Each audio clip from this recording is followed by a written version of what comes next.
ত্রিভুজ প্রেমের কারণে খুন হয়েছেন জগন্নাথ বিশ্ববিদ্যালয়ের শিক্ষার্থী জোবায়েদ হোসেন। তাকে হত্যার পরিকল্পনা করেন তার ছাত্রী বর্ষা, যাকে জোবায়েদ বাসায় গিয়ে পড়াতেন। ওই বাসার সিঁড়িতে হত্যাকাণ্ড ঘটান বর্ষার পুরনো প্রেমিক।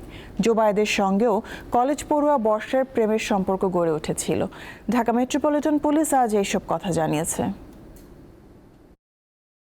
রবিবার পুরান ঢাকার নূর বক্স লেনে বার্জিস শবনম বর্ষাকে পড়াতে গিয়ে তার বাসার সিঁড়িতে হামলার শিকার হন জগন্নাথ বিশ্ববিদ্যালয়ের শিক্ষার্থী জোবায়েদ হোসেন।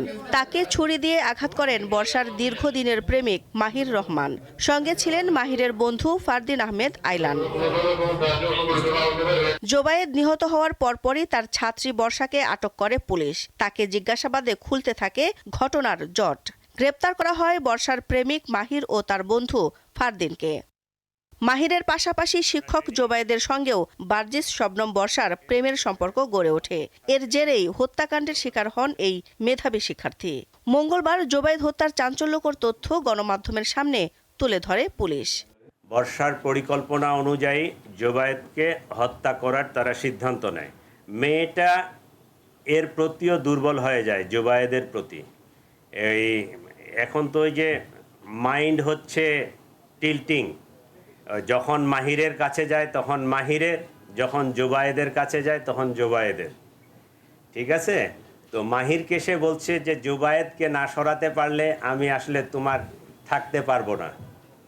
এই কথা থেকেই তারা জোবায়েদকে সরায় দেওয়ার পরিকল্পনা করে। তিনি জানান বর্ষার চাপেই হত্যার পরিকল্পনা করেন মাহির। খুনের সময় ঘটনাস্থলেই ছিলেন বর্ষা। কমপ্লিটলি ত্রিভুজ প্রেমের কাহিনী, এটাকে রাজনৈতিক কালার দেওয়ার কোনো সুযোগ নাই। মেয়েটা চালু, দুই দিকেই সে সম্পর্ক বজায় রাখছে। একটা পর্যায়ে মাহির বোধহয় এটা টের পাইছে, ও যখন চার্জ করছে এটা কবে নাগাদ, 26শে সেপ্টেম্বরের পরে তাদের মধ্যে পরিকল্পনা আসে যে তাকে আমরা ওই সরাই দিবে। জগন্নাথ বিশ্ববিদ্যালয়ের 2019-20 শিক্ষাবর্ষের পরিসংখ্যান বিভাগের শিক্ষার্থী জোবায়েদ হোসেন ছিলেন বিশ্ববিদ্যালয় শাখা ছাত্রদলের আহ্বায়ক কমিটির সদস্য। দিলশা দ্যানি, দীপ্ত সংবাদ, ঢাকা।